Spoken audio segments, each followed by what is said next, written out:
Guest of the day here, Jacob Rees Mogg, is pretty well known, but in case you need reminding, here's Ellie Price, and just to warn you, there are flashing images in this film. Jacob Rees Mogg became an MP in 2010. Politics had always been in his blood, thanks not least to his father William Rees Mogg, the former Times editor who became a peer.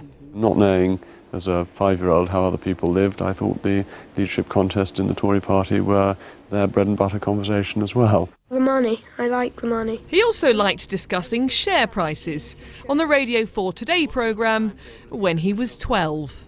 Oh, well, I hope to have the job at GEC by the time I'm 30. Unless it is nationalised, which no doubt if Tony Benn gets it, he'll and ruin the rest of the country as well, but never mind. Conservatives will come back and put it right.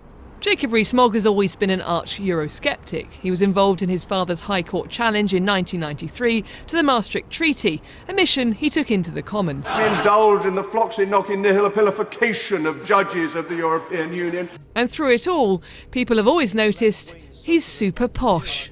I would say sort of upper middle rather than upper. Well, I'm certainly not part of the aristocracy. That's definitely true. So we settle for upper middle? I'm a man of the people. Vox populi, vox dei. There are two types of posh boys. There are the posh boys who are quite arrogant and sneering, overprivileged, a bit rude. But there's the other type of posh boy who actually is very clever and intelligent and as a result is incredibly polite, well-mannered and authoritative. And Jacob, I put him in that category. Ring Rees Mogg. Put your calls to Jacob Rees Mogg now. Every other week, Jacob Rees Mogg brings his Vox Populi to the airways of LBC. They can spot a dud immediately, my listeners.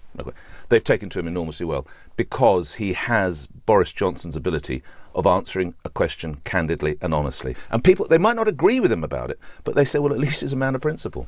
But his views, guided by his Catholic faith, have often proved controversial. I'm completely opposed to abortion. Life begins at the point of conception. So why are you on a... Are you completely opposed to abortion in all circumstances? Yes, I am. Rape and incest? Sexual violence? I'm afraid so. His staunch views on Brexit have, of course, divided opinion. He chairs the influential European Research Group, a collection of around 60 Tory Brexiteer MPs. Will you accept a compromise over the customs union? The customs union means we're effectively staying in the European Union. So no. So no, of course not. With such a high profile and even his own fan group, Mogmentum, there's been plenty of speculation about his double-breasted suitability as Tory leader. Could you imagine being in a party that was led by someone like Jacob Rees Mogg? That might be a bit of a stretch.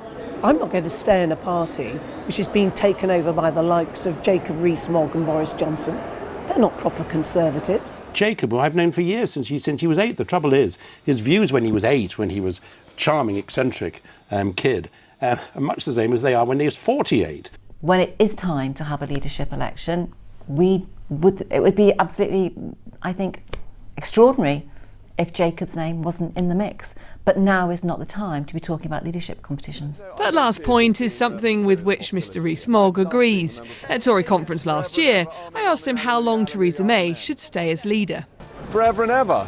Eternity. Even eternity is too short to extol her. Don't fancy it yourself? No, of course not. I want Mrs May to go on forever and ever. I think it's pretty clear whose side the Lord's on, Barrington. England, sir? Naturally.